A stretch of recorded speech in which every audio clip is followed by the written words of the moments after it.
أشهد أن محمدا عبده ورسوله بلغ الرسالة وأدى الأمانة ونصح الأمة وتركنا على محجة البيضاء ليلها كنهارها لا يزيغ عنها إلا هالك. أما بعد.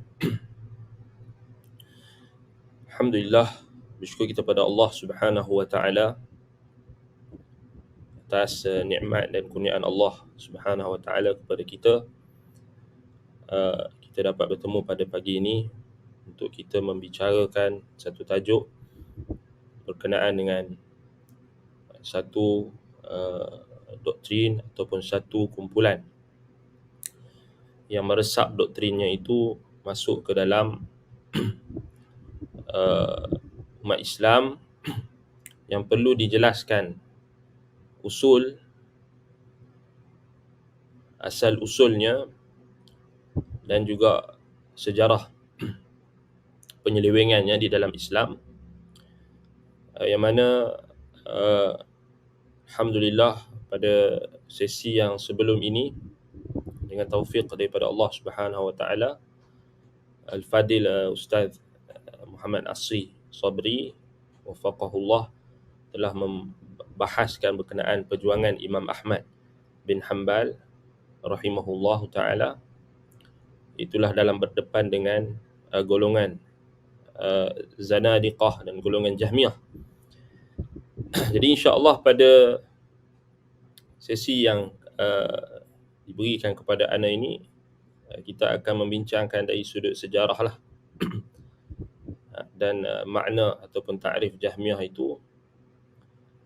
Adapun untuk membahaskan berkenaan dengan doktrin Jahmiyah itu secara spesifik, maka anda tak akan sentuh dekat situ kerana insya-Allah pada sesi yang akan datang, Al-Fadil Ustaz Abu Mubarak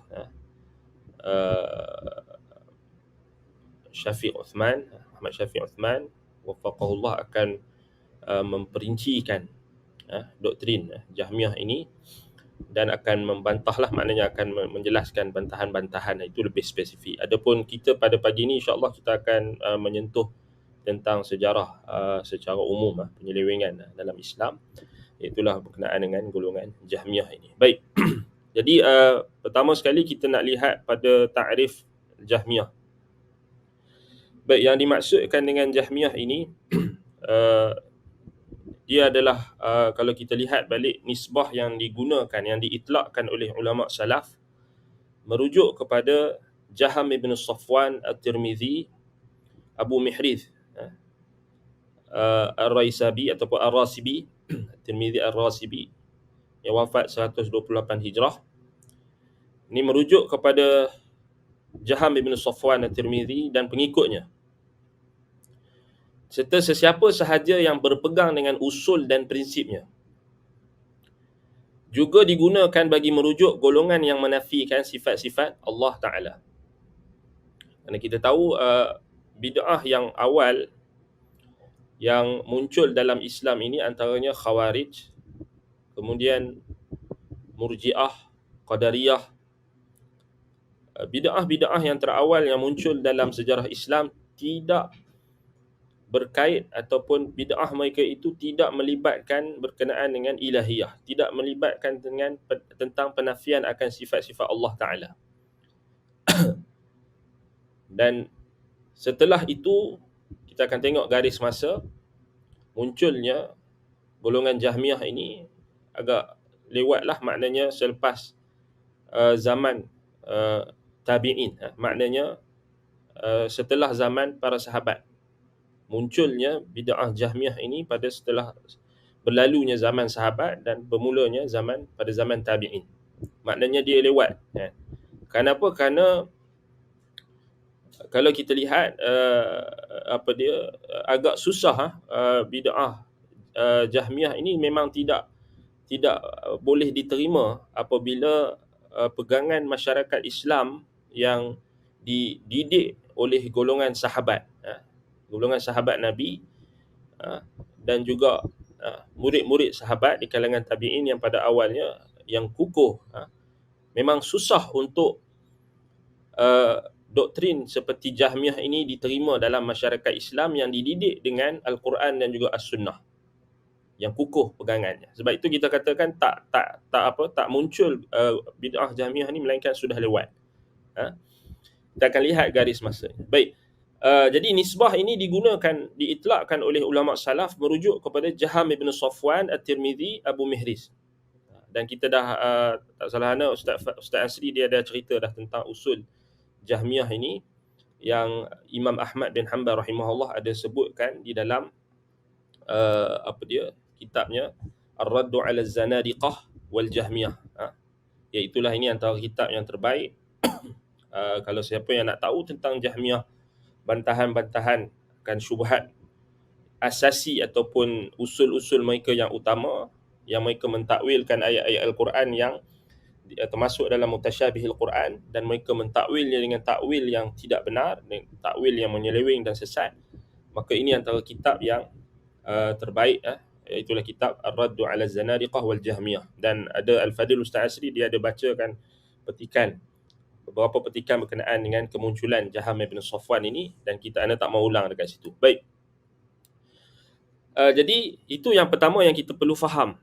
Maknanya Jahmiyah ni istilah yang diitlakkan kepada Jahm ibn Safwan dan pengikutnya, dan orang yang berpegang dengan usul dan prinsipnya. Jadi kita nak tahu apa usul dan prinsip yang digariskan oleh Jaham ibn Safwan At-Tirmidhi dan diterima oleh pengikut-pengikutnya.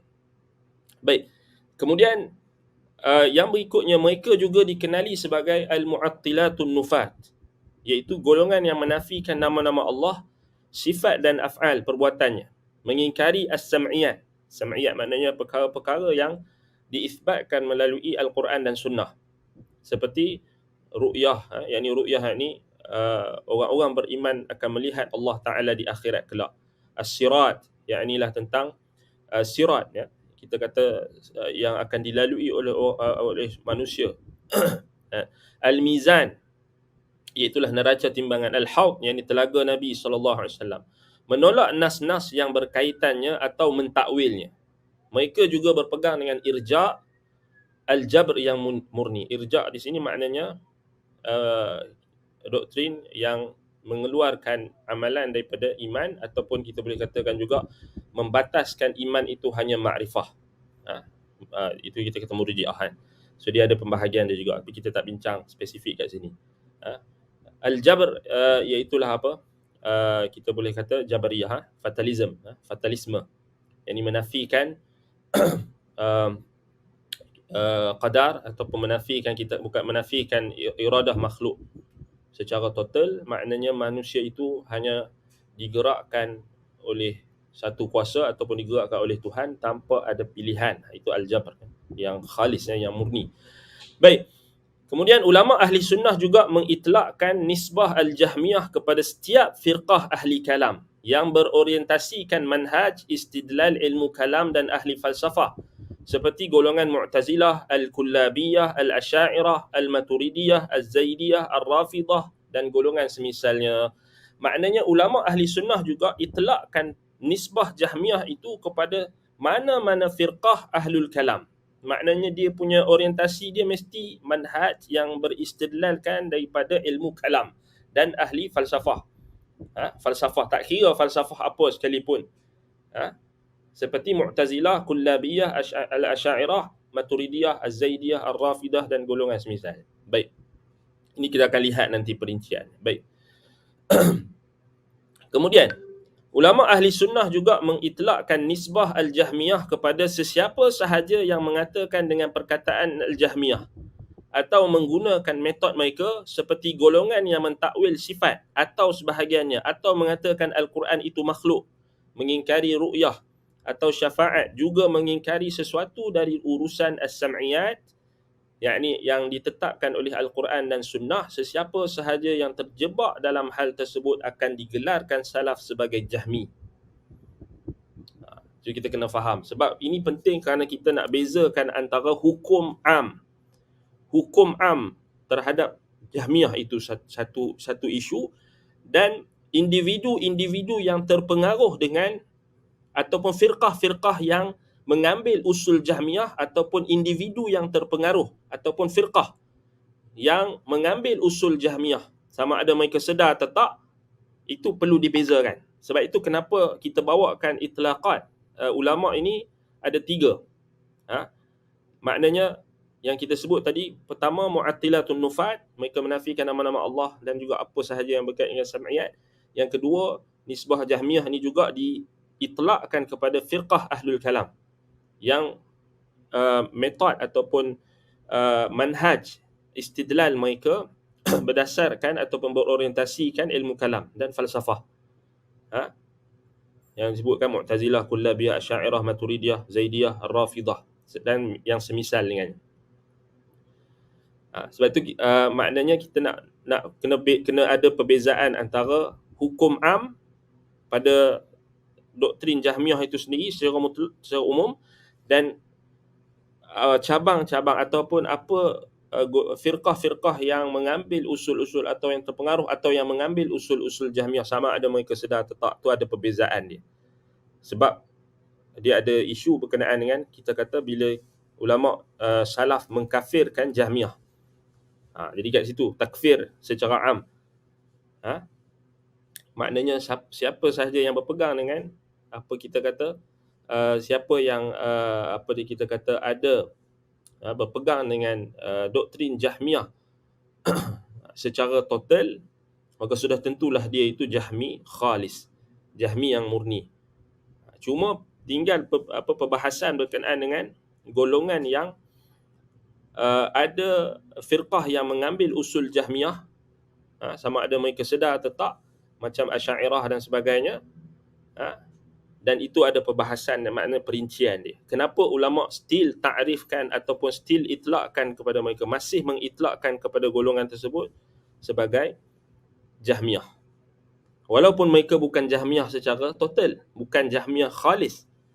Kita akan tengok perbahagian dia nanti. Baik.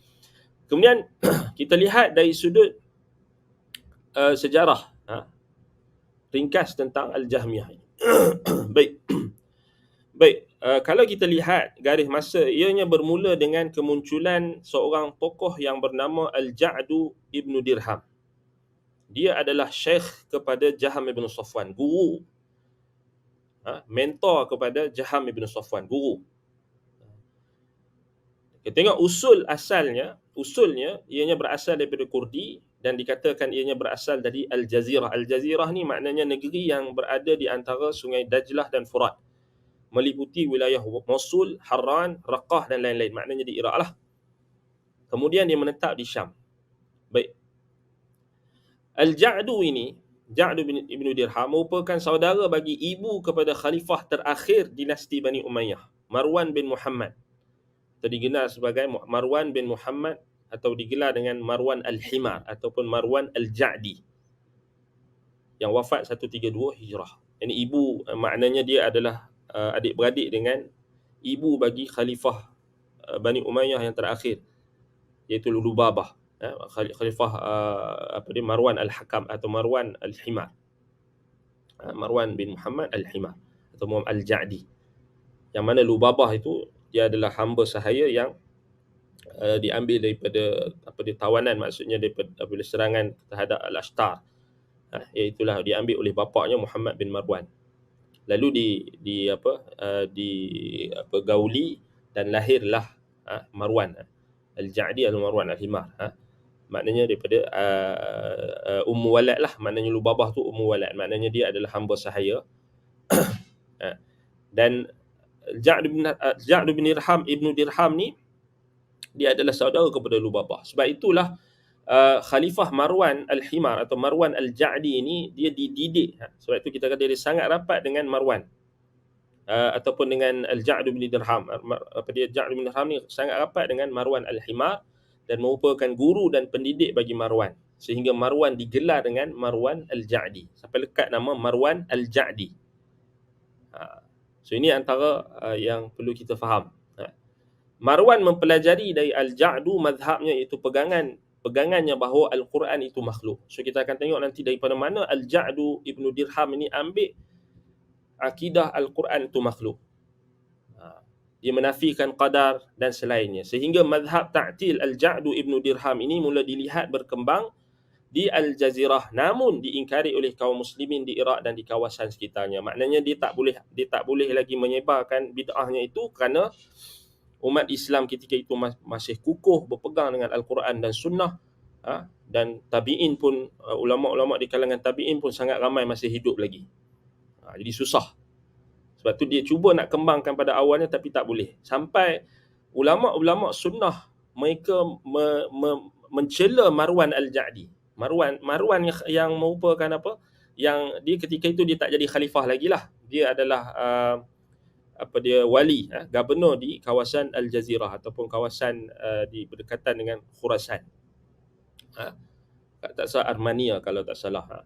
Maknanya dia adalah gubernur ketika itu. Dia tak jadi khalifah lagi lah waktu tu, kerana kita tahu waktu tu zaman Khalifah Hisham bin Abdul Malik bin Marwan. Jadi ketika itu kalau kita tengok balik, Marwan Al-Ja'di ni dah dicela oleh ulama salaf yang ada ketika itu di kalangan tabi'in, kerana dia sangat rapat dengan Al-Ja'du Ibnu Dirham ni yang pelik lah. Sebab dia kata Al-Quran tu makhluk. Ni awal-awal. Maknanya belum lagi berkembang waktu tu. Kemudian Al-Ja'du Ibnu Dirham ni dia berpindah ke Damsyik, ibu kota Bani Umayyah pada zaman pemerintahan Khalifah Hisham bin Abdul Malik. Itu sekitar tahun 105 hingga 125 Hijrah. Maksudnya dalam period tersebut. Baik, di sana beliau cuba menyebarkan bid'ahnya, namun terpaksa mendapat penentangan dari ulama ahli sunnah dan penuntut ilmu di sana. Sebab kita tahu ibu kota Bani Umayyah ketika itu adalah pusat ilmu. Jadi kat sana ada ulama-ulama tabi'in, ulama-ulama salaf yang hebat, dan masyarakat ketika itu memang takkan terimalah bid'ah dia tu, sebab memang jelas-jelas kufur. Baik, dikatakan juga Al-Ja'du ini pernah menemui Wahab ibn Munabbih yang wafat dalam tahun 114 Hijrah dan bertanyakan berkenaan sifat-sifat Allah. Jadi Al-Ja'du ibn Dirham ni pernah bertemu dengan tabi'in Wahab ibn Munabbih, lalu dia bertanyakan tentang sifat-sifat Allah. Lalu sebab dia ni terlampau tanya sangat, sifat Allah tu terlampau takalluf, terlampau memberat-beratkan diri, lalu dia dimarahi dan diingkari oleh Wahab. Sampai Wahab ibn Munabbih kata kat dia, ma ra'aituka illa halika. Aku tak melihat engkau ni melainkan engkau ni akan musnah. So maknanya firasat Wahab ibn Munabbih ni, maknanya dia kata aku tengok kau ni pelik lah. Maknanya macam kalau kita tengok macam sahabat-sahabat Nabi macam Ibnu Umar dan sebagainya, bila munculnya bid'ah Qadariyah dan sebagainya, mereka pun dah boleh nampak. Bid'ah Khawarij dan sebagainya mereka boleh nampak. Sama juga macam Wahab ibn Munabbih rahimahullah, beliau juga dah nampak dah Al-Ja'd bin Dirham ni memang ada sesuatu kesesatan yang dia cuba nak menyebarkan setelah itu. Maknanya dah nampak dah dia punya penyelewengan tu daripada awal lagi. Baik. Kebejatan bid'ah Al-Ja'du Ibnu Dirham ini mula tersingkap apabila beliau dinasihati oleh Maimun bin Mihran yang wafat 117 Hijrah. Imam min a'immatis sunnah, Maimun bin Mihran, yang merupakan salah seorang daripada 4 ulama tabi'in kibar pada zaman Khalifah Hisham bin Abdul Malik. Iaitulah ada 4 ulama kibaru tabi'in ataupun ulama yang kita boleh katakan tabi'in kibar. Maknanya dia macam lajnah lah. Ulama kibar ketika itu pada zaman Hisham bin Abdul Malik, yang mana mereka ini menjadi rujukan umat Islam.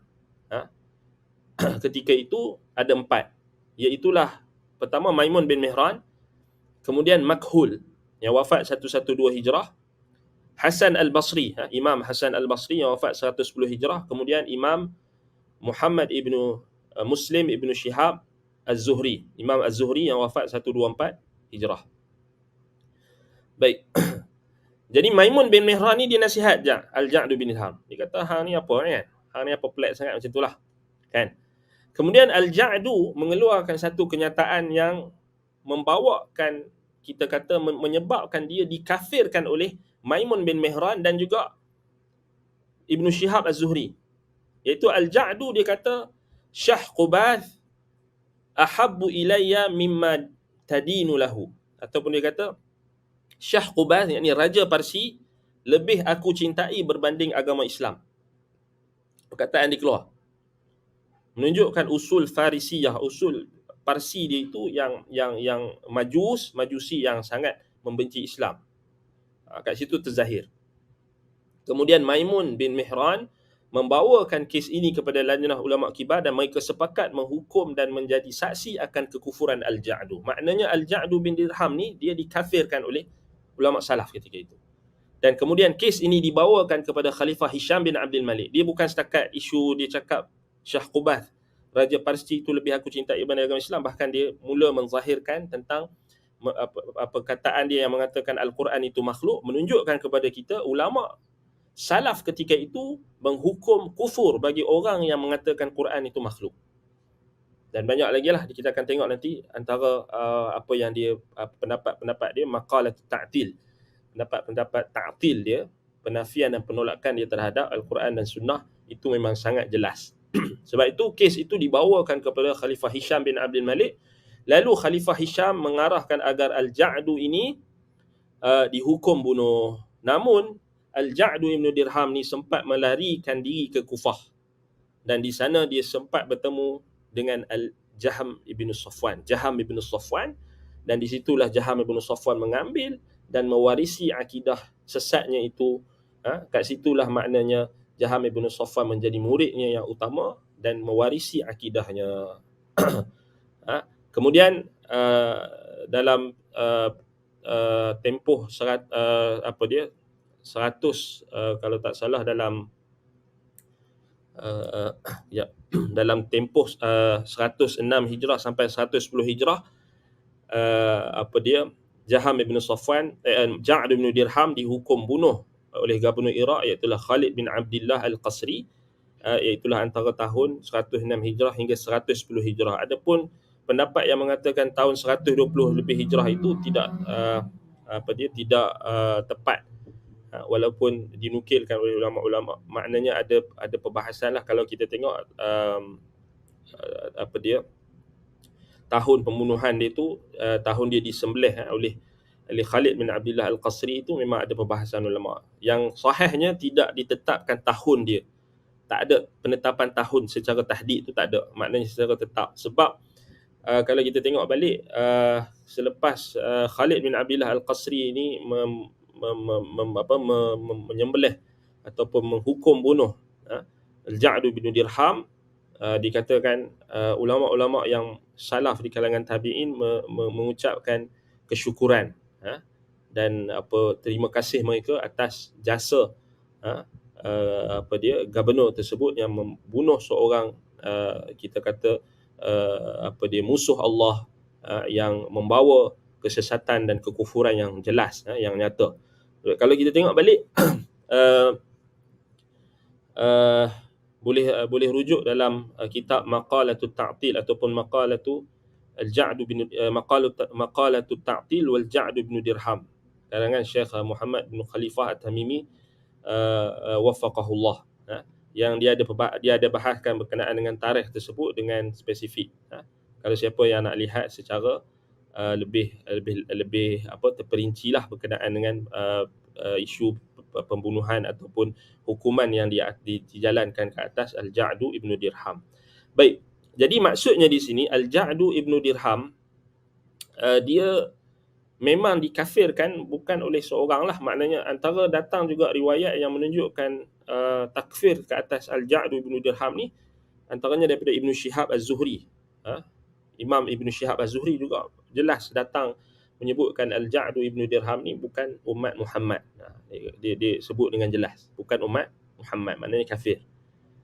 Dan ini menolak dakwaan sebahagian penulis-penulis barat yang mendakwa Al-Ja'du ibn Dirham ini dibunuh atas dasar siasi, atas dasar politik sahaja. Seperti yang didakwa oleh Charles Pellet, Charles Pellet dalam bukunya Al-Jahid and his works. Dia ada tulis buku tentang Al-Jahid. Dia ada keluarkan kenyataan, dia katakan Khalifah Hisham bin Abdul Malik memerintahkan Al-Ja'du ibn Dirham ini dibunuh hanya atas dasar pergeseran politik. So ini juga diterima juga oleh tokoh-tokoh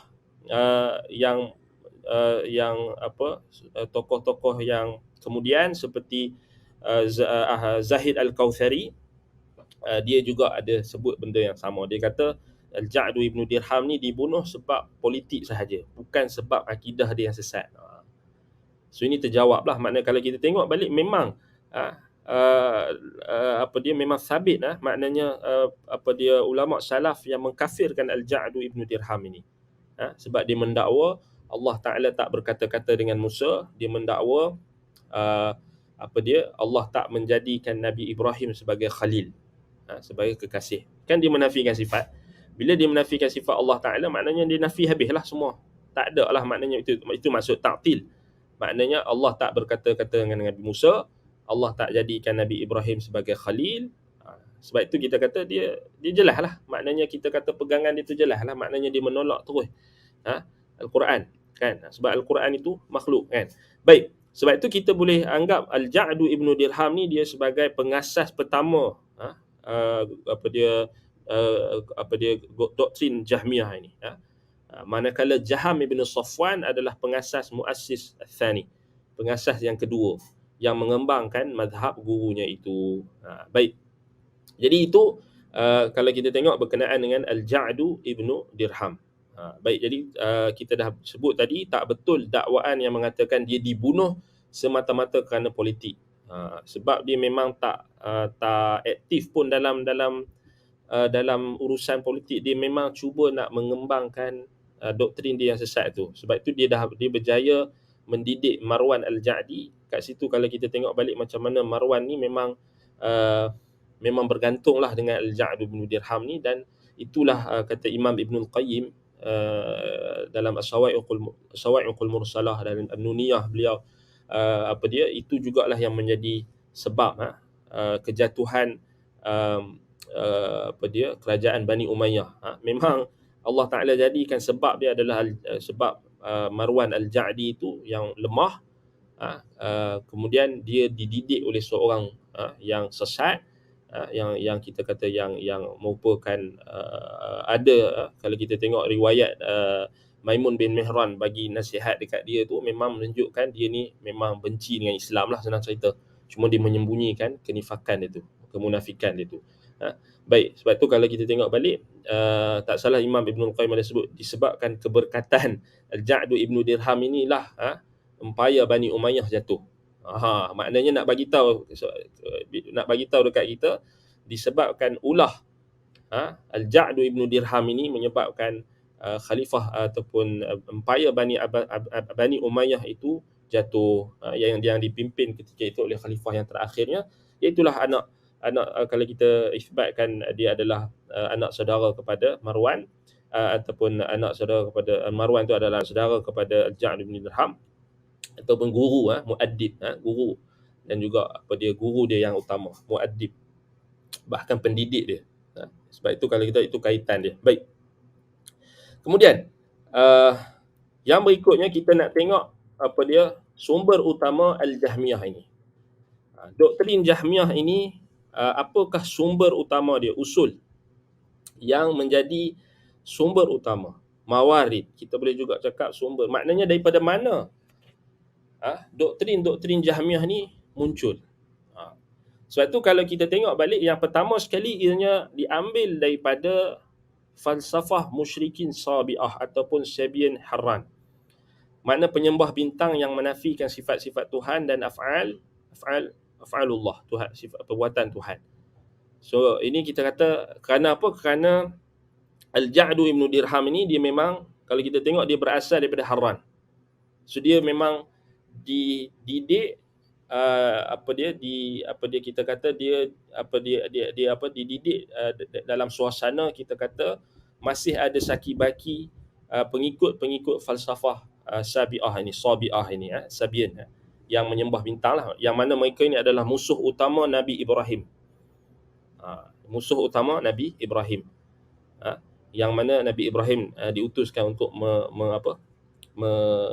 membatalkan kesyirikan mereka. Kan, tu zaman Nabi Ibrahim lah, tapi dah zaman yang lewat ni maksudnya saki-baki tu masih ada. Sebab itu ini sumber utama Al-Ja'du ibnu Dirham. Maknanya kita tengok daripada sumber guru kepada Jaham ibn Safwan itu sendiri. Kemudian Al-Ja'du ibn Dirham juga mengambil doktrin kemakhlukan Al-Quran itu dari Bayan bin Sam'an. Dan Bayan merupakan murid kepada Talut, anak saudara kepada Labid ibn Al-A'sam, penyihir yang menyihir Nabi SAW. La'natullahi alaih. Qabbahahullah. Dikatakan Labid ibn Al-A'sam ini membaca Al-Quran dan cuba menyesuaikan dengan bid'ah kemakhlukan Taurat yang diambilnya dari Yahudi Yaman. Maknanya, Labid ibn Al-A'sam ni dia Yahudi. Dan kita tahu apa dia pusat golongan Yahudi ni juga banyak ada di Yaman. Ketika itu, sebab itu Nabi SAW ketika mengutuskan Mu'adz bin Jabal ke Yaman, Nabi kata, innaka ta'ti qauman min ahli kitab, kan, falyakun awwala ma tad'uhum ilaihi syahadatu an la ilaha illallah. Sebab itu kalau kita tengok balik, Al-Ja'du ini dia memang ambil doktrin ini daripada Bayan bin Sam'an. Maknanya dia ada akses dengan tok guru dia, iaitulah Bayan bin Sam'an, yang merupakan seorang Yahudi yang merupakan murid kepada Talut, yakni anak saudara kepada Labid ibn Al-A'sam, iaitu penyihir Nabi. Dan Labid ibn Al-A'sam ni dia disebutkan oleh ahli ilmu kerana yaqra'ul Quran, dia baca Quran, dia suka baca Quran, tapi dia cuba untuk sesuaikan doktrin dia yang sesat itu, iaitulah bid'ah yang mengatakan Taurat itu makhluk, dan dia cuba untuk menyesuaikan dengan Al-Quran, dan dia kata Al-Quran pun makhluk lah. So dia ambil daripada Yahudi Yaman. So doktrin sebab antara doktrin yang paling menonjol yang ada pada golongan Jahmiyah, iaitulah Al-Quran itu makhluk, kata mereka. Baik. Sebab apa? Sebab mereka nafikan sifat Allah, kan. Jadi Quran makhluk lah. Itu dia punya point dia. Baik. Kemudian Al-Ja'du ibn Dirham, guru pertama ataupun pengasas pertama bagi doktrin Jahmiyah ini juga, dia disebutkan oleh Ibn Nadim, disenaraikan Al-Ja'du bin Dirham ni sebagai ru'asa al-Mananiyah fi ahdi Bani Abbasiyah, ataupun fi ahdi Bani Umayyah, kalau tak salah ana, fi ahdi Bani Umayyah, bukan Bani Abbasiyah. Dia dianggap sebagai yang ni anda kena check balik Ibn Nadim ni, di dalam sama ada dalam Bani Abbasiyah atau yang dia disebut tu Ja'd bin Dirham atau orang lain. Tapi kalau kita tengok balik falsafah Majusi Al-Mananiyah ni, jap.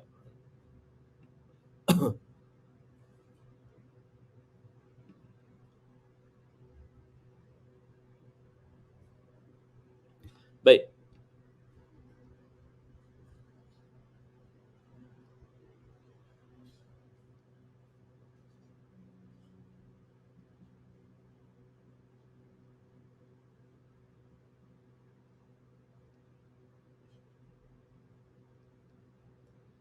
Ni bukan Ja'd bin Dirham, bukan Ibn Nadim, bukan sebut pasal Ja'd bin Dirham kalau tak salah ana. Dia bukan yang dimaksudkan itu adalah falsafah Majusi tu. Ini kita padam dulu. Baik, kita betulkan. Okey, maknanya dekat sini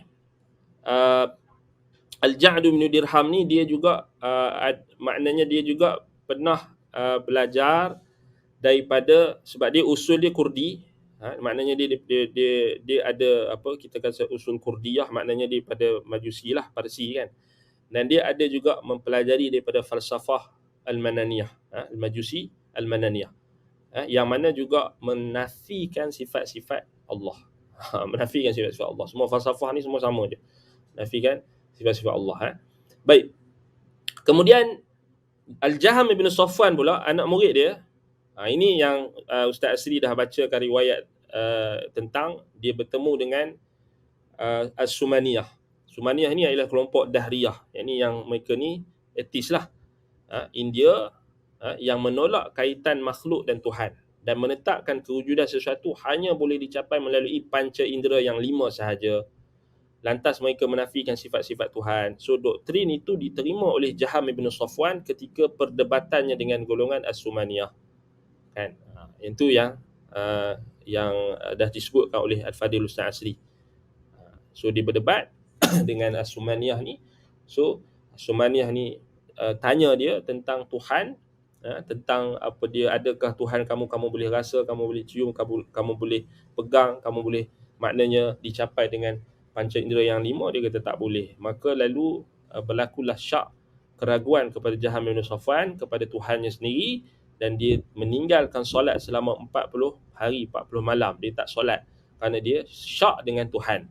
Dan akhir sekali dia menerima doktrin As-Sumaniyah tadi. Dan kat situ kita kata Jaham bin Safwan ni dia kira dah, dia ambil tu macam-macam sangat, dah suka debat sangat, ambil daripada orang tu, ambil daripada orang ni. Itulah punca dia. Sebab tu kalau kita tengok balik, ulama sebutkan punca berkenaan apa dia kita kata bid'ah yang berlaku dalam umat Islam ni, antaranya adalah mereka mengambil daripada agama-agama yang terdahulu, falsafah-falsafah yang sesat, falsafah-falsafah yang terdahulu, agama-agama yang terdahulu.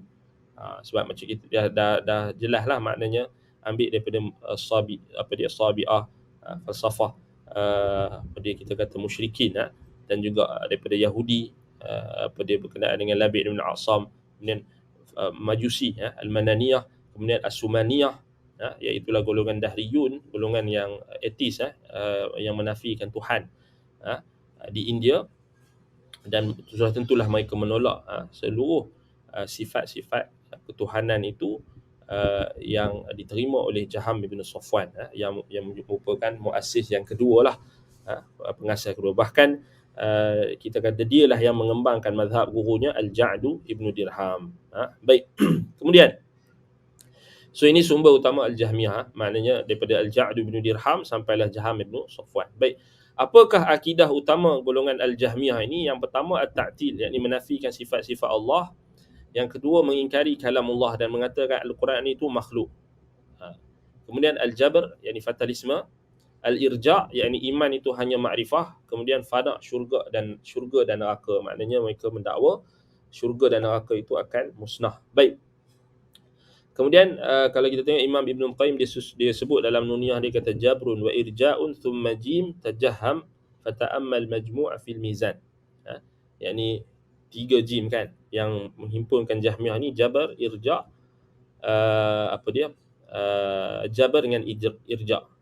Kemudian Jahmiyah itu sendiri memang kita kata dua, maknanya kita kata yang menunjukkan Jaham Ibn Safwan ini akidahnya asas akidah utama mereka adalah Jabariyah dan juga al-irja'. Baik. Dan menafikan sifatlah ta'til. Baik, kemudian usul utama Al-Jahmiyah ini menurut Imam Ahmad, Abu Hasan Al-Asy'ari, Al-Malati dan juga Al-Baghdadi. Ni kalau kita tengok dalam Imam Ahmad dalam Ar-Raddu ala Al-Zanadiqah wal Jahmiyah, Abu Hasan Al-Asy'ari dalam Maqalah Islami, Al-Malati dalam Ar-Radd wa Tanbih, Al-Baghdadi dalam Farqu bainal Firaq ataupun kitab dia berkenaan dengan firaq. Baik. So usul utama Jahmiyah ni membina Jaham bin Safwan membina usulnya itu dengan 3 ayat Quran. Yang pertama, laisa kamitslihi syai'. Surah Asy-Syura ayat 42. So dia ambil sekerat je. Kemudian 2 ayat lagi dalam surah Al-An'am ayat 3 dengan 103. Lalu dia mentakwilnya dengan takwilan yang menyimpang dan sesat. So ini Ustaz Asri ada sentuh dah. So anda takkan ulang. Dan Al-Fadhil Ustaz Abu Mubarak juga akan sentuh nanti. Sebab tu anda takkan sentuh lah kat sini dia punya syubhat tu. Dia punya apa usul itu. Dan memang Imam Ahmad dah sebut maknanya dah sebut tentang usul 3 ayat itu dalam Raddu ala Az-Zanadiqah wal Jahmiyah. Baik. Kemudian iman itu hanya makrifah. Dan kufur itu hanya kejahilan. Itu saja. Kan? Kemudian al-jabr, yakni fatalisme, maknanya manusia ni dia apa sahaja yang dibuat oleh manusia itu tidak ada kaitan dengan kehendak manusia itu. Manusia itu hanya dipaksa, hanya al-insan majbur. Maknanya kitanya hanya digerakkan oleh satu kuasa. Itu al-jabr, fatalism. Kita tak ada kehendak lah. Kita tak ada kehendak. Semuanya digerakkan oleh Tuhan ataupun digerakkan oleh kuasa. Kan? Baik. Kemudian amar ma'ruf nahi mungkar, dia menyeru kepada Jahmiyah dan melawan sunnah. Itulah dia Jaham apa dia Al-Ja'd bin Dirham ni dia tak berapa berani lagi waktu tu. Sebab tu kita kata Al-Ja'd bin Dirham ni dia tak berjaya lah nak dakwah kepada apa dia ramai. Tetapi Jaham Ibn Safwan ni lah yang mula menyeru kepada Jahmiyah ni dengan atas nama amar ma'ruf nahi mungkar. Dia dengan isteri dia Zuhrah. Isteri dia ajak orang perempuan, Jaham ajak orang lelaki. Jadi ramai kan. Menafikan sifat istiwa Allah di atas arash. Ini adalah akidah utama Jahmiyah. Bukalah dalam kitab-kitab akidah salaf, semua sebut benda yang sama. Memang menafikan sifat istiwa Allah ni apa? Jahmiyah terus. Tak ada dah kita nak kata dia kalau dia takwil, tak Jahmiyah. Memang akidah Jahmiyah. Mengingkari kursi Allah, mengingkari ketinggian Allah di langit, sifat ulu. Kata Allah tak di langit pun Jahmiyah. Mengingkari al-mizan, neraca timbangan, mengingkari sifat nuzul Allah dari langit, dan beberapa lagi apa dia usul utama dia yang disebutkan oleh tokoh-tokoh ahli sunnah yang kita sebutkan tadi. Baik. Kemudian istilah Jahmi menurut ulama salaf. Yang ni pentinglah, maknanya kita nak tahu apakah ciri-ciri yang melayakkan seseorang digelar Jahmi di sisi ulama salaf. Maknanya itlaqat Jahmi, fulan Jahmi, ini digunakan oleh ulama salaf merujuk kepada siapa? Yakni merujuk kepada orang yang ada ciri-ciri yang tertentu. Baik, kita kena faham bila ulama salaf mereka sebutkan fulan Jahmi, pertama kita kena faham tak semestinya dia automatically kafir. Tak semestinya dia automatically kafir.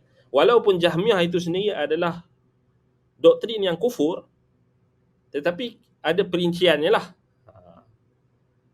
Antaranya sebab kenapa ulama salaf dulu bila fulan ataupun alan, bila ada individu yang mengatakan dengan perkataan Jahmiyah ataupun usul yang dipegang tu usul Jahmiyah, ataupun dia cakap macam Jahmiyah cakap, terus ulama panggil dia Jahmi.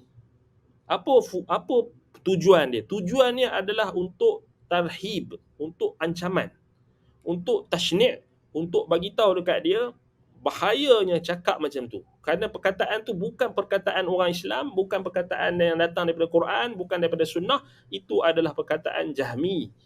Yakni Jaham Ibn Safwan At-Tirmidhi yang ambil ilmu dia daripada Al-Ja'd bin Dirham yang dihukum kafir oleh ulama salaf. Yang bukan daripada Islam. Itu kita kena faham. So kita kena faham lah. Sebab itulah kenapa kalau kita tengok balik Syekhul Islam Ibn Taymiyah rahimahullah, dia tulis kitab untuk Rad Ar-Razi, Asasut Taqdis. Dia nak Rad Ar-Razi, dia tulis kitab 10 jilid apa? Bayan Talbis Al-Jahmiyah. Padahal dia nak Rad Asy'ariyah. Tapi kenapa Syekhul Islam dia itlakkan kepada Asy'ariyah Jahmiyah? Sebab Asy'ariyah ada ambil usul-usul Jahmiyah. Tu kita kena faham. Bukan Syekhul Islam nak kafirkan seluruh Asy'ariyah. Bukan. Bukan itu maksud dia. Sebab tu bila kita kata Asy'ariyah tu Jahmiyah, Asy'ariyah yang ada sekarang ni Jahmiyah, maknanya ada di kalangan mereka, bahkan majoriti di kalangan Asy'ariyah mutaakhirin yang mengambil usul-usul Jahmiyah. Bermula daripada Ar-Razi, Al-Baqilani, Al-Ghazali dan sebagainya, mereka ambil usul-usul Jahmiyah.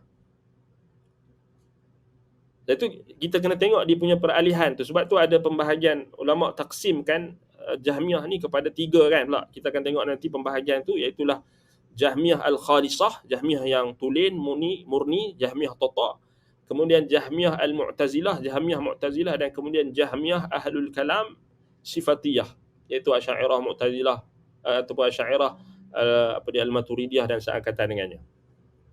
Tu kena faham. Bukannya kita nak mengkafirkan semua Asy'ariyah tu terus kafir semua. Tak.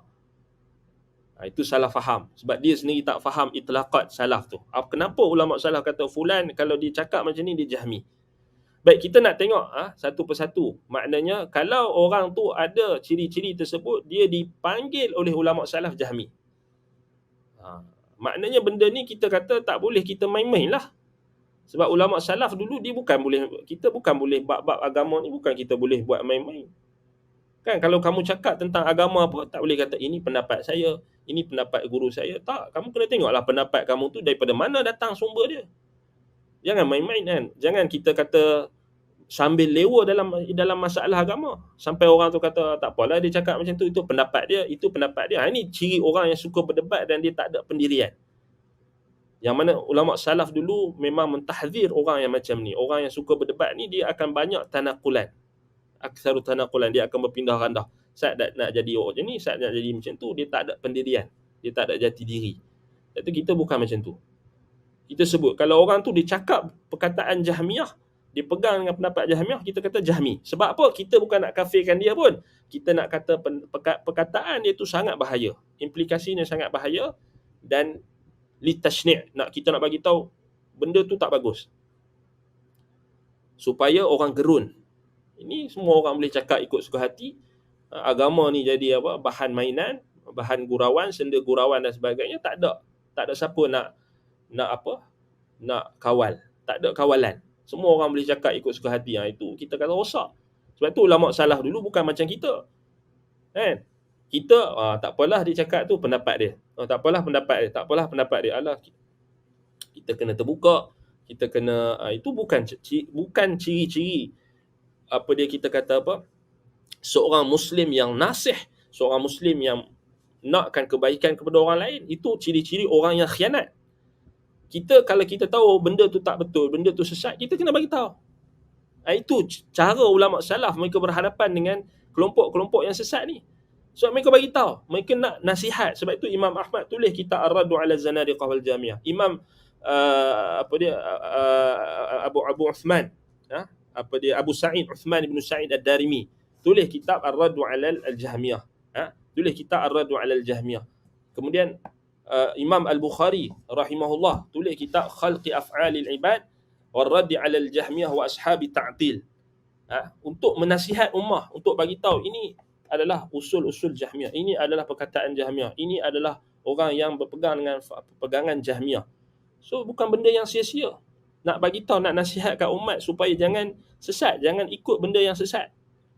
Datang orang hari ni dia kata tak apa, Jahmiyah pun tak apa, itu pendapat. Ini orang yang khianat. Dan dia bukan orang yang kita kata boleh diambil ilmu kalau orang macam tu. Dia tak ada langsung ghirah, tak ada kecemburuan. Ini apatah lagi isu berkenaan dengan sifat-sifat Allah ni, hak Allah Ta'ala. Orang kata tentang Allah Ta'ala, kita tak marah. Orang kata yang benda tak bagus tentang Allah, orang menafikan sifat-sifat Allah Ta'ala, kita tak ada rasa sikit pun ghirah. Cuba kalau orang attack kita punya peribadi, marah. Orang attack kita punya kelulusan, marah. Orang attack kita, orang tak sebut nama kita tu, pangkai tu ada Tuan Haji pun dah marah, melenting. Orang tak panggil kita datuk, yang kita ada datuk pun dah melenting. Itu perangai orang kita. Kita tak mau ikut yang benda yang negatif tu. Sebab tu ulama salaf dulu, orang kata kat mereka tak hirau. Tapi kalau orang kata dekat Allah Ta'ala, itulah benda yang mereka akan marah. Marah kerana Allah. Hak tu yang kita nak kena contohi. Tu sebab tu ulama salaf. Sebab tu Imam Ahmad sampai kena seksa. Bukan benda yang ringan. Bukan isu yang ringan. Ini kita kena ingatkan. Masyarakat kita ni terlampau banyak sangat tengok raja lawak tu. Terlampau banyak sangat tak ambil tengok raja lawak, duk tengok ustaz yang kaki lawak, duk tengok ustaz yang melawak-lawak. Pergi masjid dengar lawak, pergi surau dengar lawak, buka YouTube dengar lawak, ustaz pun ajak benda lawak. Last sekali tak ada benda yang serius. Semua benda nak jadi lawak, semua benda nak jadi main-main. Ini bahaya. Sebab tu bila kita sebut tentang perkara ini, kita kena jelaslah. Sebab itu istilah Jahmi menurut ulama salaf, yakni maknanya ciri-ciri yang melayakkan seorang digelar Jahmi, dipanggil dia Jahmi, fulan Jahmi di sisi ulama salaf, antaranya barang siapa yang mengingkari nama-nama Allah dan sifat-sifatnya atau perbuatannya atau sesuatu darinya atau mentakwilnya, maka dia ialah Jahmi. Barang siapa yang tawakuf berhenti, tidak menetapkan nama-nama dan sifat-sifat bagi Allah Ta'ala sebagaimana yang datang dalam Al-Quran dan Sunnah, maka dia ialah Jahmi juga. Tawakuf pun ulama salaf panggil Jahmi. Barang siapa yang tafwid, menyerah pada nama Allah atau sifat-sifatnya dan af'alnya, tidak menetapkannya atas hakikatnya yang layak bagi Allah, walaupun dia tidak menafikannya, dia ialah Jahmi. Tawakuf ataupun tafwid. Tafwid ni bukan tafwid kaifiat, tafwid makna. Tafwid makna pun ulama salah dulu panggil Jahmi. Nak bagi tahu tak boleh. Kena isbatkan sifat Allah secara hakikatnya. Barang siapa yang mengingkari sesuatu dari as-sam'iyat atau mentakwilnya seperti sirat, al-mizan, al-haud, syafaat, maka dia ialah Jahmi. Siapa yang ingkar. Barang siapa yang menolak sesuatu dari nas syariat yang sabit atau mentakwilnya dalam urusan akidah dan ghaibiyat, maka dia ialah Jahmi. Barang siapa yang menolak dalalah khabar ahad, petunjuk khabar ahad yang sabit dalam akidah atau selainnya, maka dia ialah Jahmi. Siapa yang tolak khabar ahad? Jahmi. Barang siapa yang mendahulukan petunjuk akal, dalalatul aql atas dalalatul syar', atau mendakwa petunjuk akal itu qat'i, manakala petunjuk syarak itu zanni, dia kata Quran dengan hadis ni zanni, akal tu qat'i, maka dia ialah Jahmi. Barang siapa yang melampau dalam menafikan tashbih, disertai kecenderungan menafikan sifat-sifat Allah atau sebahagiannya, maka dia ialah Jahmi.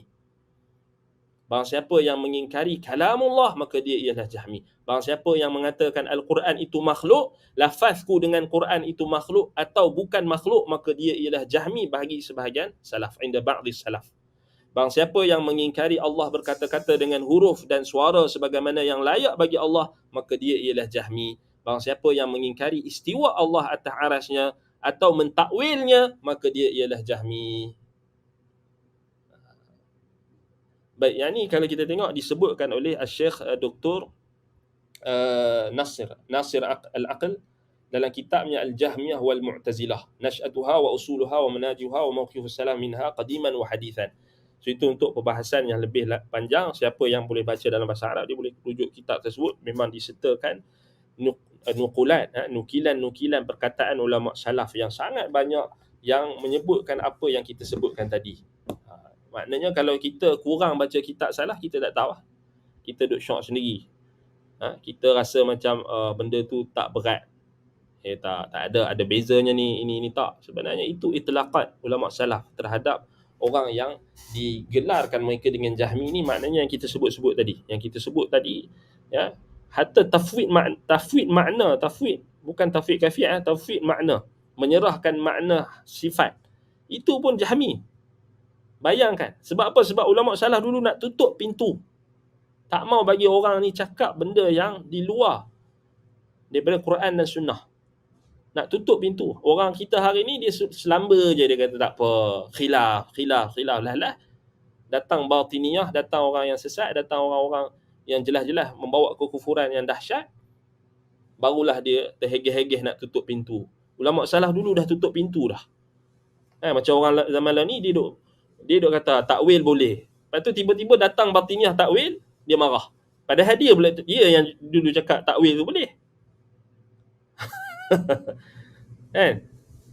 Tiba-tiba batiniyah datang main takwil. Semua ayat-ayat sifat, semua ayat Quran ditakwil oleh golongan batiniyah. Tiba-tiba dia kata, kenapa nak salah kat kami? Padahal ulama salah dulu dah cakap lah.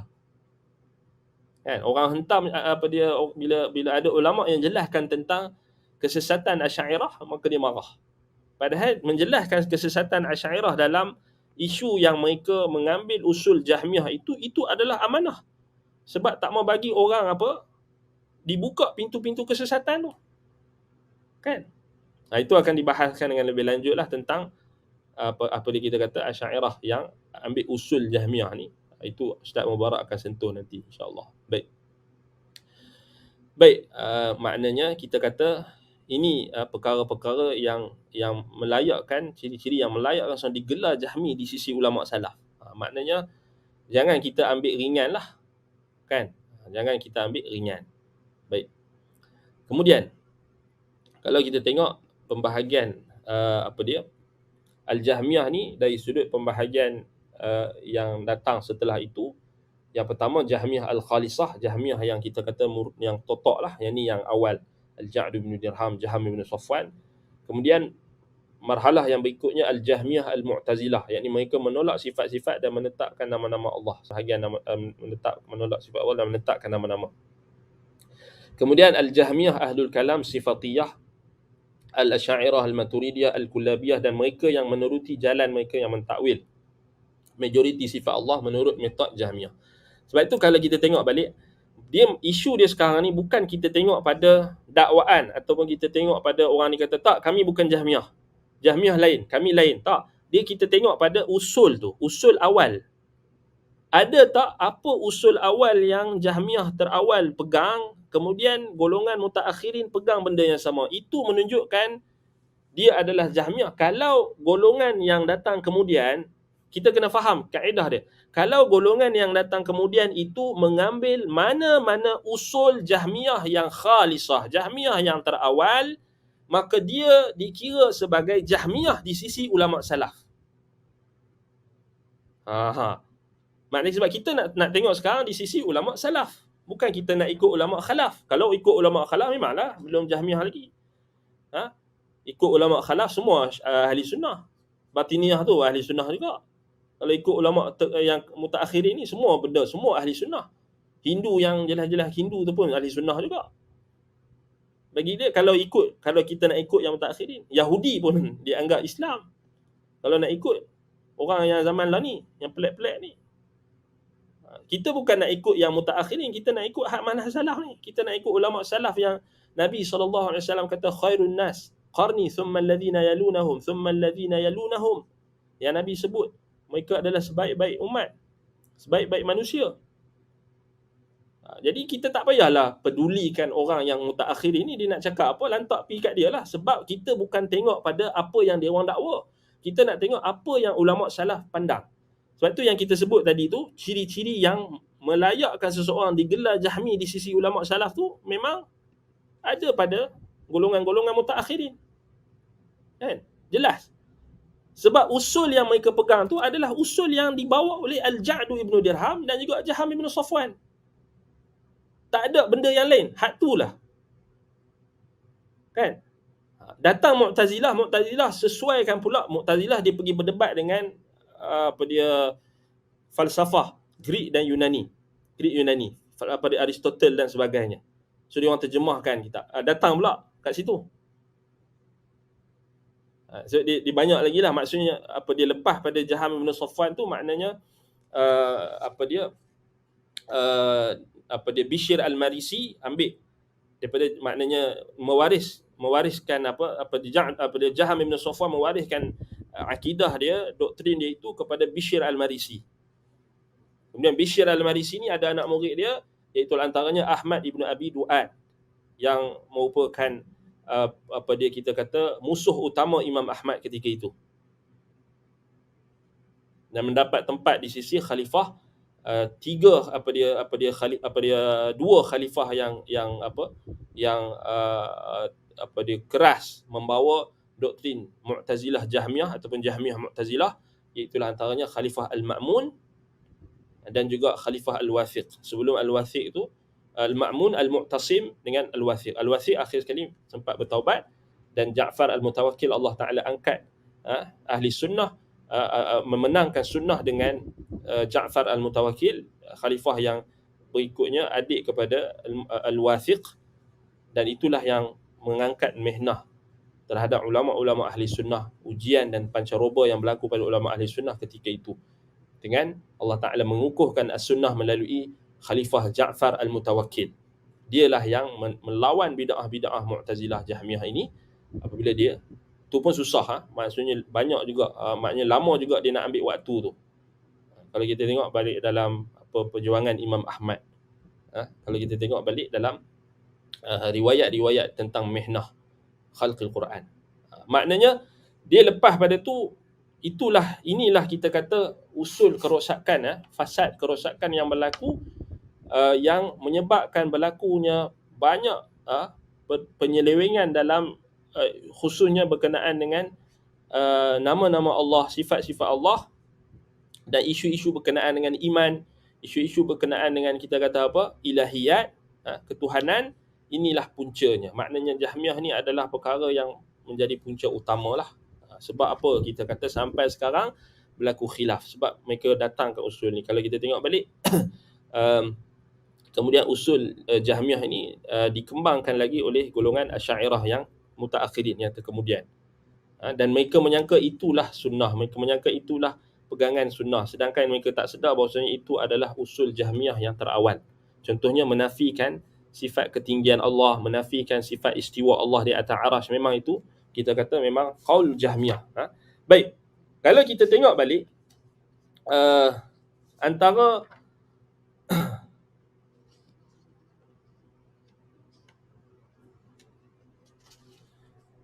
sebab yang menjadi sebab kesesatan ataupun kesesatan dan penyelewengan Jahmiyah ini, kalau kita tengok balik, dia memang kita dah sebut tadi, berpunca daripada apa? Mereka mengambil daripada mereka bertalaki doktrin mereka itu daripada orang-orang yang sesat di kalangan kufar dan juga musyrikin, dan mereka tidak ada ilmu. Mereka nak berdebat tapi tak ada ilmu, dan akhir sekali mereka terpengaruh. Macam daripada kita kata As-Sumaniyah tadi, Jaham ibn Safwan, dia berdebat dengan golongan As-Sumaniyah, dia tak ada jawapan dan akhir sekali dia ikut. Kan? Tengok macam mana kan? Sebab tu ulama salah dulu larang berdebat dalam agama ni. Maknanya dia ada antara penyebab kesesatan. Sebab tu berdebat dalam agama ni bukan kita boleh syok-syok. Kan? Kita tak tahu bila orang yang pandai petah berkata-kata tu dapat menyesatkan kita dengan syubhat-syubhat yang dibawa. Kita tak sedar, kita duk syok, duk kira nak lawan dia punya cakap, nak berorator dan sebagainya, kita tak sedar. Rupa-rupanya kita dah terkeluar daripada iman, terkeluar daripada Islam tanpa kita sedar. Sebab tu kalau kita tengok balik, Syekhul Islam Ibn Taymiyah rahimahullah ada sebut, wa min a'zami asbabi bid'il mutakallimin minal jahmiyah wa ghairihim qusuruhum fi munadharatil kuffari wal musyrikin. Sebab yang paling besar berlakunya bid'ah mutakallimin ini, ahlul kalam di kalangan Jahmiyah dan selain mereka, ialah kekurangan mereka, kekurangan ilmu mereka ketika mereka berdebat dengan orang-orang kafir dan musyrikin. Mereka tak ada ilmu. Fa innahum yunadhirunahum wa yuhajunahum bighairi al-haqqi wal 'adl. Mereka berdebat dan mereka tak ada ilmu, tanpa kebenaran dan tanpa keadilan, kononnya untuk memenangkan Islam. Kita tak kata Jaham ibn Safwan tu memang tujuan dia jahat kan, dia memang nak, kononnya dia nak macam nak lawan dia kekufuran yang awal tu, tapi dia tak sedar. Akhir sekali dia terima kekufuran. Kan? Kemudian kata Syekhul Islam lagi, dia kata lagi baik, dia kata za'amu bidzalika fayastatilu alaihim ulaika lima fihi minal jahli wadh-dhulm. Lalu mereka pun berdebat dan mereka menyangka mereka ada ilmu sedangkan mereka membawa kejahilan dan kezaliman. Yahtajuna bi mumani'at wa mu'aradat fayahtajuna hina idzin ila hujjat ila jahdin ta'ifatun minal haqqi alladhi ja'a bi rasul sallallahu alaihi wasallam. Dan mereka tak sedar, mereka ketika mereka berdebat tu mereka dah tolak, ingkar, yakni perkara yang merupakan kebenaran yang datang daripada Rasul sallallahu alaihi wasallam. Baik, kemudian kata Syekh Islam lagi, fasara qawlu mujtami' ala iman wa kufr wa huda wa dalal wa rushd wa ghay wa jama'a baina naqidain wa saru mukhalifina lil kuffar wal mu'minin kalladhi yuqatil kuffar wal mu'minin. Jadi mereka tak sedar, lalu mereka punya perkataan tu bercampur-campur antara iman dengan kekufuran, antara petunjuk dan kesesatan, antara bimbingan dan juga penyelewengan, dan menghimpunkan jam'u baina naqidain, dua perkara yang kontradik, mereka cuba untuk himpunkan, kan? Itu antara sebab utama, sebab mereka nak debat, kan? Sebab tu kalau kita tengok balik, contohnya macam Jaham ibn Safwan lah, dia berdebat dengan As-Sumaniyah Hindu tu, falsafah India, As-Sumaniyah ni, dan akhir sekali dia menafikan sifat ketinggian Allah, kemudian berpegang dengan tanasuhul al-arwah al-hululiyah, sebab dia ambil iktimad dengan hujah golongan Sumaniyah ni yang mu'attilatus sani', ta'til sani', yang menafikan Tuhan, kan? Jadi kalau kita tengok balik, itulah kebiasaan sama lah zaman sekarang. Dia tak belajar dengan talaqi, akidah dan sebagainya. Dia hanya baca-baca daripada buku, kemudian dia nak pergi berdebat dengan orang kafir, nak berdebat dengan orang tu, nak berdebat dengan orang ni. Akhir sekali dia buat bid'ah sendiri, dia syok sendiri, dia buat bid'ah. Itu dia punya perumpamaan macam zaman sekarang macam tu lah. Dia tak mau mengaji talaqi betul-betul ilmu tu, tak mau mengaji Quran, tak mau mengaji sunnah, tak mau ambil talaqi ilmu tu daripada ahli dia. Tapi dia hanya nak baca. Okey, baca buku ni, baca buku tu, kemudian dia nak pergi debat. Dia buatlah debat online ke, debat apa ke. Kemudian akhir sekali dia terikut. Itu punca dia. Sebab tu hati-hati.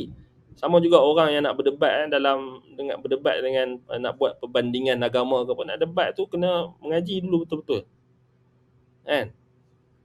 Kena mengaji dulu betul-betul. Macam mana maknanya taksil ilmu tu.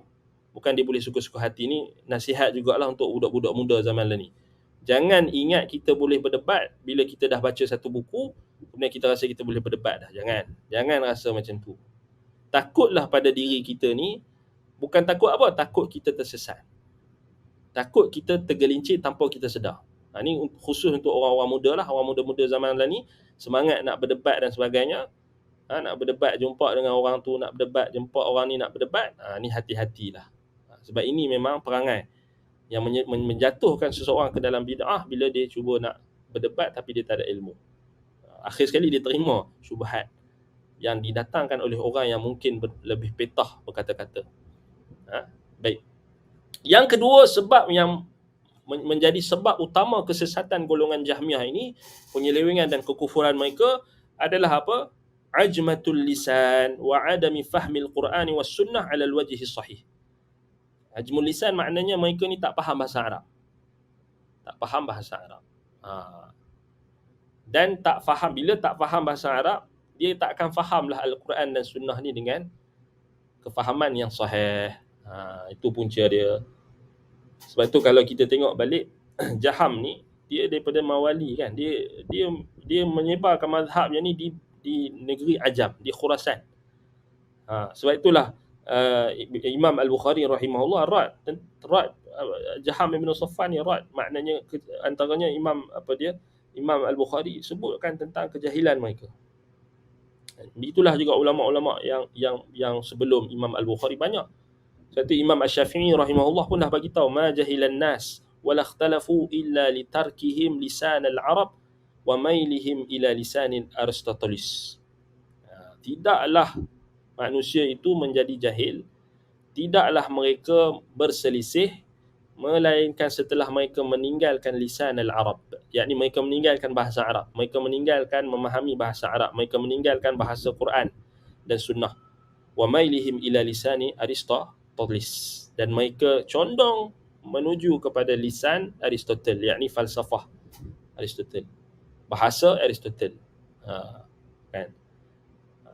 Sebab itu kalau kita tengok balik Imam As-Suyuti pun ada sebut, waqad wajadtu salaf qabla Syafi'i asharu ila ma ashara ilaihi min anna sabab al-ibtida' al-jahlu bilisan al-Arab. Kata As-Suyuti, aku mendapati di kalangan salaf sebelum Syafi'i mengisyaratkan seperti apa yang sama diisyaratkan oleh Imam Asy-Syafi'i, bahawasanya sebab berlakunya bid'ah adalah berpunca daripada kejahilan tentang lisanul Arab, kejahilan tentang bahasa Arab. Yang ketiga, sebab kesesatan Jahmiyah ini, punca kesesatan mereka adalah mereka mengikuti mutasyabih minan nusus. Mereka ikut nas-nas yang mutasyabih. Ambil ayat sekerat, laisa kamitslihi syai', tapi tinggal wa huwas samiul basir. Macam itulah. Kan? Sebab tu dia bina Imam Ahmad sebut dia bina dia tiga usul dia tu kan. Laisa kamitslihi syai'. Kemudian wa huwallahu fis samawati wa fil ardi. Kemudian la tudrikuhul absar wa huwa yudrikul absar. So dia bina daripada tiga ayat tu. Kata Imam Ahmad dalam Ar-Radd 'ala al-Jahmiyah wal Zanadiqah, ataupun Ar-Radd 'ala al-Zanadiqah wal Jahmiyah, Imam Ahmad kata wa ta'awwala al-Quran 'ala ghairi ta'wilihi wa kadzdzaba bi ahadits Rasulillah sallallahu alaihi wasallam. Mereka mentakwil Al-Quran dengan takwilan yang bukan sebenar, ala ghairi ta'wilihi, tak ikut tafsiran ulama salaf, tak ikut bahasa Arab, tak ikut tafsiran yang difahami oleh sahabat, tabi'in, atba'ut tabi'in. Dan mereka mendustakan hadis-hadis Rasulullah sallallahu alaihi wasallam. Baik. Jadi itu antara perkara yang kita kena fahamlah tentang kenapa Jahmiyah ni sesat. Sebab itulah, dan dia akan berulang lah benda ni akan berulang. Baik, ada pun pendirian ulama salaf berkenaan dengan Jahmiyah ini, sebagai kita kata penutup untuk perbahasan kita, iaitulah apa? Kita nak lihat pendirian ulama salaf ni memang jelas lah. Sebab itu kalau kita lihat ulama salaf secara ijma', secara sepakat mencela Jahmiyah dan menyebutkan bahawasanya golongan ataupun kelompok Jahmiyah ini adalah syarrut tawaif, yakni kelompok yang paling teruk sekali. Bahkan sebahagian ulama salaf memang mengeluarkan mereka daripada 73 ataupun 72 firqah yang Nabi SAW sebutkan. Antaranya Imam Abdullah ibn Mubarak, Syekhul Islam, Yusuf ibn Asbad, Abdul Rahman ibn Mahdi dan sekelompok di kalangan ulama. Tapi ijma' mengkafirkan Jahmiyah tu memang ijma'. So ulama-ulama yang terawal, ulama salaf yang terawal memang ijma' mengkafirkan Jahmiyah. Kan?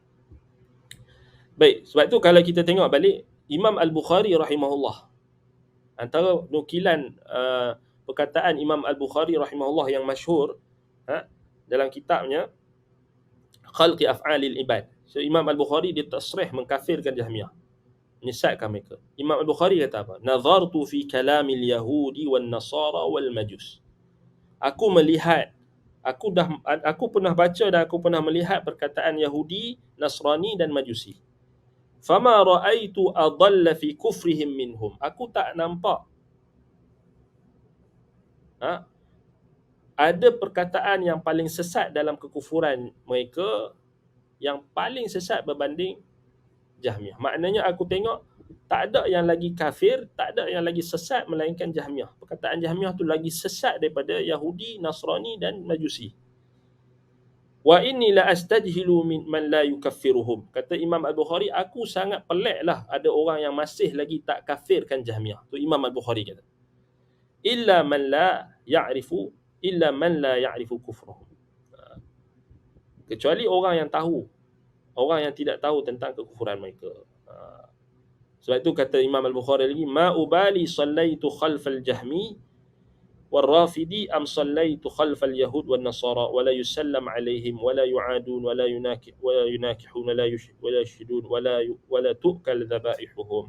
So Imam Bukhari kata, aku tak peduli kalau aku solat belakang Jahmi ataupun Rafidi, ataupun aku solat di belakang Yahudi dan Nasara. Maksud sama saja. Aku takkan solat lah belakang Jahmi sebab mereka kafir. Maknanya sama saja macam aku solat belakang Yahudi dan Nasrani. Rafidi maksud Syiah Rafidah. Dan wala yusallim alaihim, tidak diucapkan salam ke atas mereka. Wala yu'adun, tidak diziarahi mereka kalau mereka sakit. Tidak dinikahi wanita-wanita mereka. Tidak disaksikan yakni jenazah mereka. Wala tu'kalu zabaihuhum, tidak dimakan sembelihan mereka. Maknanya Imam Al-Bukhari memang kafirkan mereka terus. Ini dalam Khalqi Af'al Al-Ibad. Kemudian Imam Al-Bukhari bawakan riwayat-riwayat maknanya daripada ulama salaf, nukilan-nukilan ulama salaf yang menunjukkan kufurnya, kita kata apa, Jahmiyah ini. Tak kufur apa lagi kalau kata Al-Quran tu makhluk. Sebab itu Imam Abu Sa'id Uthman ibn Sa'id Ad-Darimi disebutkan golongan pertama yang mengatakan Quran makhluk itu adalah siapa? Golongan musyrikin Mekah. Al-Walid bin Mughirah, bila dia kata apa? Inna hadha laqaulul bashar sa'uslihi saqar. Allah kata, in hadha illa qaulul bashar. Dia kata Quran ni hanyalah perkataan manusia, perkataan Muhammad. Allah kata apa? Sa'uslihi saqar. Aku akan masukkan dia ke dalam neraka saqar. So Imam Ad-Darimi rahimahullah, dia kata lepas pada orang musyrikin, orang pertama yang mengatakan Quran makhluk adalah Al-Ja'du ibn Dirham disebut. Kemudian Jaham ibn Safwan, Jahmiyah. Sebab itu kita kata tak kafir apa lagi kan. Sama perkataan macam orang musyrikin dulu. Kan? Baik. Kemudian kalau kita tengok balik, salaf juga mereka ista'zamu maqalatul Jahmiyah. Maksud ista'zamu ni, mereka sangat-sangat berat kalau dengar perkataan Jahmiyah ni. Maknanya mereka sangat-sangat marah kalau dengar orang kata Allah tak ada langit. Marah betul. Bukan main-main. Salaf dulu dia orang marah betul-betul kalau dia dengar apa sahaja perkataan yang ada usul-usul Jahmiyah yang kita dah sebut sebelum ni.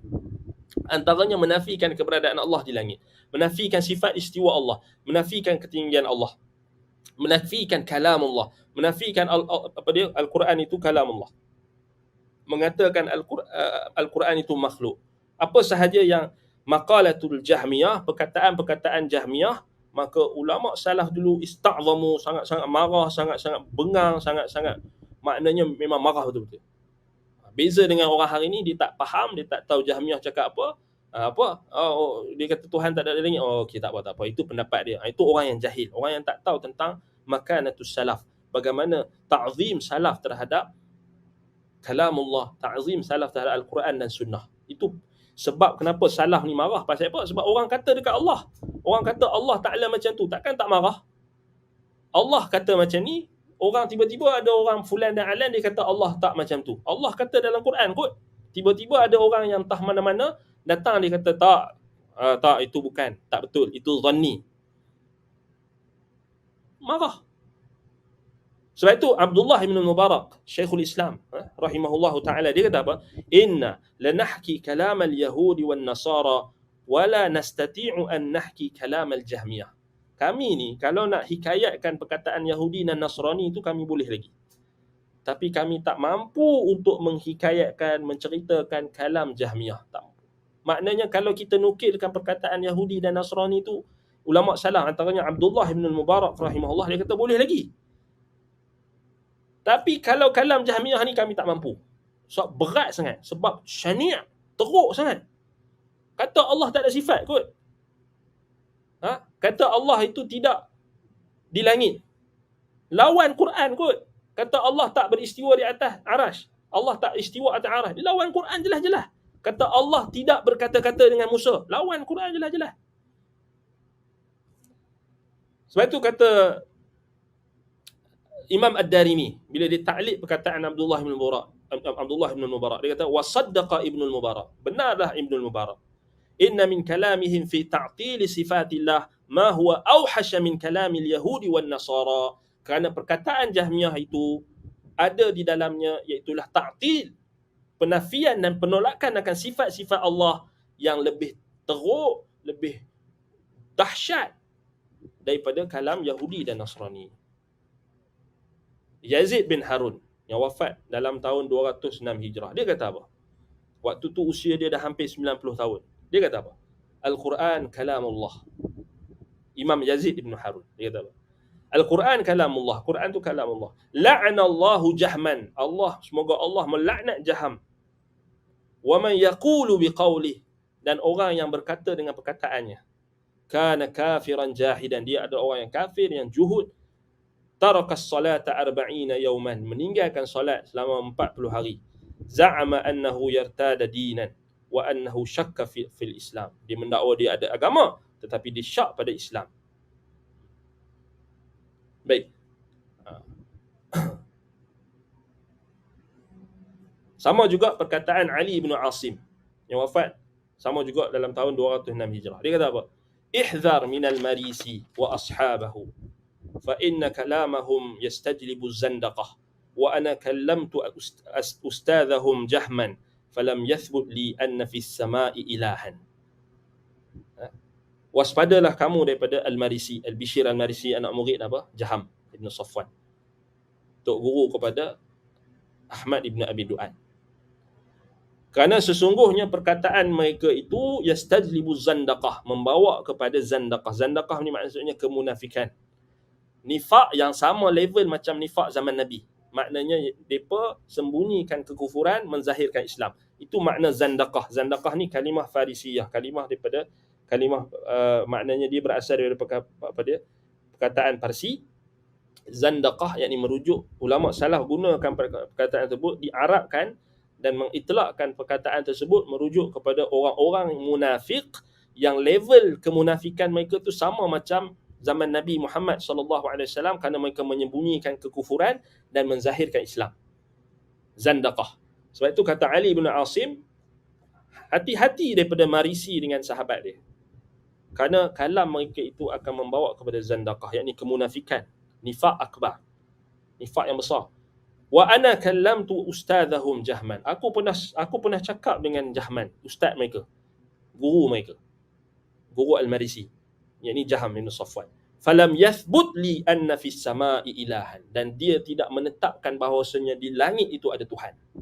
Ini perkataan Jahmiyah. Orang yang kata Allah tidak di langit, dia Jaham, dia Jahmiyah, Jahmi, walaupun mak dia tak suka. Jahmiyah tanpa syak. Dan itu kita katakan banyak lagi perkataan-perkataan ulama yang dinukilkan oleh Imam Al-Bukhari dalam kitabnya Khalqi Af'alil Ibad. Ini kitab yang sangat bagus. Alhamdulillah dah ada usaha untuk menterjemahkan kitab ini. InsyaAllah kita doakan orang yang menterjemahkan kitab ini diberikan kekuatan oleh Allah, diberikan taufik oleh Allah untuk menyelesaikan terjemahan. Anda dapat maklumat memang sedang diterjemahkan kitab Khalqi Af'alil Ibad karangan Imam Al-Bukhari, Amirul Mukminin fil Hadis. Memang penuh dengan nukulat, perkataan-perkataan ulama salaf yang menyebutkan apa yang kita sebutkan tadi. Sebab itu Ibnu Hajar Al-Asqalani pun ada sebut dalam Fathul Bari. Dia kata thabata an Abi Hanifah annahu qala balagha Jahmun fi nafyi at-tashbih hatta qala inna Allah laysa bi syai'. Telah sabit daripada Abi Hanifah, kata Ibnu Hajar, dia mengatakan Jaham ini melampau dalam menafikan tashbih, menafikan ketidakpersamaan Allah dengan makhluk. Dia melampau sehingga dia mengatakan innallaha laisa bisyai'. Allah itu bukan sesuatu. Allah tu bukan sesuatu, dia kata. Salam ibn Abi Muti' mengatakan al-Jahmiyatu kuffarun la yusalli khalfahum. Jahmiyah itu kufar, jangan solat di belakang mereka. Itulah juga kalau kita tengok balik apa dia disebutkan dalam kitab As-Sunnah oleh Imam Abdullah bin Ahmad bin Hanbal, Ibnu Abi Hatim dalam Ar-Radd 'ala al-Jahmiyah, tapi kitab tu mafqud. Ibnu Battah dalam Al-Ibanah, Al-Lalaka'i dalam Syarh Usul I'tiqad Ahli Sunnah juga menghikayatkan, menukilkan ijma' ahlul ilmi akan kufurnya Jahmiyah. Sebab tu kalau kita tengok banyaklah kalau kita nak sebut nukilan-nukilan ini. Imam Uthman ibn Sa'id Ad-Darimi rahimahullah disebut babul ihtijaj fi ikfaril Jahmiyah, bab hujah-hujah yang menunjukkan kufurnya Jahmiyah. Dan sangat-sangat banyaklah, boleh dikatakan nas ataupun nukilan-nukilan yang mengkafirkan Jahmiyah ni sangat-sangat banyaklah, sangat-sangat banyak. Maknanya tak habis kalau kita nak baca satu-satu. Sebab tu ana syorkan untuk merujuk kitab-kitab yang ana sebutkan tadi, antaranya Ar-Radd 'ala Az-Zanadiqah wal Jahmiyah oleh Imam Ahmad bin Hanbal, kemudian kitab Ar-Radd 'ala Al-Jahmiyah oleh Abi Sa'id Uthman ibn Sa'id Ad-Darimi, juga satu lagi kitab beliau An-Naqd 'ala Bishr Al-Marisi. Itulah juga Khalqi Af'alil Ibad oleh Imam Al-Bukhari. Yang ini juga adalah apa kita kata antara yang boleh dijadikan rujukan utamalah. Selain daripada kitab-kitab yang rujuk itu, antaranya Al-Jahmiyah wal Mu'tazilah oleh Dr. Nasir Ibn Abdul Karim Al-Aql. Begitulah juga kitab yang kita sebutkan Maqalatut Ta'til wal Ja'd bin Dirham oleh Syekh Muhammad Ibn Khalifah At-Tamimi wafaqahullah, juga ada menyebutkan tentang sejarah ta'til ini dengan spesifik dan dengan lebih terperinci. Baik. Jadi kesimpulannya kita kata Jahmiyah ini dia mempunyai usul yang datang daripada luar, unsur-unsur asing yang dicedok daripada kita kata agama Yahudi, kesesatan yang ada dalam agama Yahudi, ini daripada Aban bin Sam'an, daripada Labid ibn al-A'sam yang kita dah sebutkan tadi. Kemudian juga datang daripada yang mengatakan Quran Taurat itu makhluk, kemudian dia cuba untuk sesuaikan dengan bila dia baca Quran, dia kata Quran pun makhluk. Itu starting dia. Kemudian juga datang daripada falsafah As-Sumaniyah, iaitu daripada golongan Dahriyun daripada India, yang menafikan ta'til as-sani', menafikan pencipta, menafikan Allah, menafikan sifat-sifat Allah, dan hanya menetapkan sesuatu apa yang dapat dicapai oleh panca indera yang 5. Kemudian juga diambil daripada falsafah Majusiyah Al-Mananiyah, dan falsafah musyrikin golongan Sabi'ah, iaitu Sabi'in daripada Harran, yang merupakan musuh utama Nabi Allah Ibrahim AS ketika Allah mengutuskannya di sana, untuk membatalkan kesyirikan penyembah bintang. Dan sebab itu kalau kita tengok balik, ini antara perkara yang maknanya ada pun perincian berkenaan dengan Asy'ariyah itu adakah Jahmiyah, maka kita boleh katakan Asy'ariyah yang mutaakhirin, majoriti mereka sudah mengambil usul-usul Jahmiyah ini. Walaupun mereka memang dibezakan juga, kita tak kata dia Asy'ariyah ni, kita tak kata dia Jahmiyah yang khalisah, kita tak kata dia Jahmiyah yang tulen. Cuma kita katakan dia telah ambil usul-usul daripada kita kata Mu'tazilah dan Jahmiyah, dan mereka mengolahnya seperti Ar-Razi, Al-Baqilani, Al-Ghazali dan sebagainya. Dan kalau kita tengok balik, antaranya nampak jelas lah. Contohnya macam di kalangan mereka, di kalangan yang mutaakhirin, mereka menjadikan dalalatul aql, petunjuk-petunjuk akal itu mendahului petunjuk syarak. Itu jelas kan. Kalau ulama salah dulu memang tahzir terus lah, Jahmiyah terus lah kan. Tapi itu kita kata itu juga perlu dirujuk pada perkataan Syekhul Islam Ibn Taymiyah rahimahullah, sangat-sangat terperinci. Tahrir Ibn Taymiyah memang terbaik. Imam Syekhul Islam Ibn Taymiyah dia ada sebut tentang penjelasan berkenaan dengan berkenaan dengan Asy'ariyah, berkenaan dengan Kullabiyah dan sebagainya. Itu kena rujuk, maknanya kena rujuk pada kalam Syekhul Islam Ibn Taymiyah.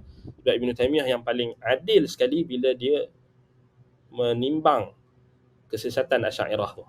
Tak ada lah ulama yang paling adil terhadap Asy'ariyah melainkan Syekhul Islam Ibn Taymiyah. Kalau kita tengok balik.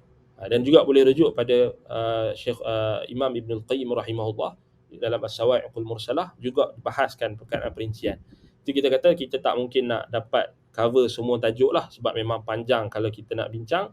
Sebab itu insya-Allah anda harapkan Ustaz Abu Mubarak dia akan rincikan lagi. So kita hari ni kita hanya bincang tentang sejarah lah, maknanya sejarah. So kita hanya tak pergi mendalam lagi, tak pergi mendalam. So kita nak tengok Jahmiyah itu sendiri memang usulnya bukan datang daripada Islam lah, senang cerita kan, daripada luar, daripada Yahudi, daripada Sumaniyah, daripada Sabi'ah, kemudian daripada Majusi datang, maksudnya bercampur daripada Ja'ad bin Dirham tu sampai Jahm Safwan, sampailah dikembangkan oleh murid-muridnya Bishr Al-Marisi, yang mana Bishr Al-Marisi ni pula dia ada kedudukan kan, maksud dia ada sikit ilmu fiqh. Kemudian dia dapat mempengaruhi fuqaha pada zaman dia, sebahagian di kalangan mereka terpengaruh. Begitulah juga kalau kita tengok balik tokoh-tokoh Mu'tazilah yang banyak berdebat dengan golongan-golongan falsafah Yunani dan Greek dan sebagainya, mereka ambil cedok balik, kemudian ambil kaedah-kaedah yang dikemukakan oleh Aristotle dan sebagainya, kemudian mereka tambahkan lagi. Itu yang jadi lagi banyak lah, lagi kita kata lagi bercambah-cambah kesesatan tu, dan tidak mungkin untuk kita faham kesemuanya, melainkan kita kena kembali kepada pengajian Al-Quran dan Sunnah berdasarkan kefahaman salaful ummah. Itu yang kita nak selamat kan. Biarlah orang kata kita ni tak bijak macam orang-orang yang mereka dakwa bijak, tetapi akhir sekali kebijaksanaan mereka itu, sebagaimana kata Syekhul Islam Ibn Taymiyah rahimahullah, menyifatkan ahlu falsafah utu zakaan ataupun zakaan wala utu zakaan. Mereka diberikan utu zakaan wala yu'tu zakaan. Mereka diberikan kebijaksanaan tetapi mereka tidak diberikan kesucian ataupun kemurnian. Kita kata kesucian daripada perkara-perkara yang menyesatkan. Mereka diberikan kebijaksanaan tapi tak dapat suci daripada kesesatan, kesyirikan, penyelewengan. Itu yang kita takutlah. Sebab itu kita kata balik kepada apa yang dipegang oleh ulama salaf. Baik. Jadi ana rasa cukup setakat itu, insya-Allah kita dah habis waktu. Baik, tak ada soalan lagi. Barakallahu fiikum. Baik. Jadi ana syorkan, maknanya ikuti kuliah yang akan datang oleh Al-Fadhil Ustaz Abu Mubarak. Maknanya beliau akan membahaskan tentang doktrin Jahmiyah tu secara spesifik. Secara spesifik, dan akan bantahan-bantahannya, dan itu akan membantu pemahaman kita. Dan bagi mereka yang belum melihat perbahasan berkenaan perjuangan Imam Ahmad, juga disyorkan untuk lihat semulalah rakaman Al-Fadhil Ustaz Asri, juga menjelaskan tentang apa yang anda tak jelaskan secara terperinci tadi berkenaan dengan nas, perdebatan antara Jaham bin Safwan dengan golongan Sumaniyah dan sebagainya, ada disentuh oleh Al-Fadhil Ustaz Asri. Baik, jadi ana rasa cukup setakat itu. Aqulu qawli hadza wa astaghfirullah li wa lakum. Subhanakallahumma wa bihamdika asyhadu an la ilaha illa anta astaghfiruka wa atubu ilaik. Sallallahu ala Muhammad wa ala alihi wa sahbihi wa baraka wa sallam. Walhamdulillahi rabbil alamin. Wassalamu alaikum warahmatullahi wabarakatuh.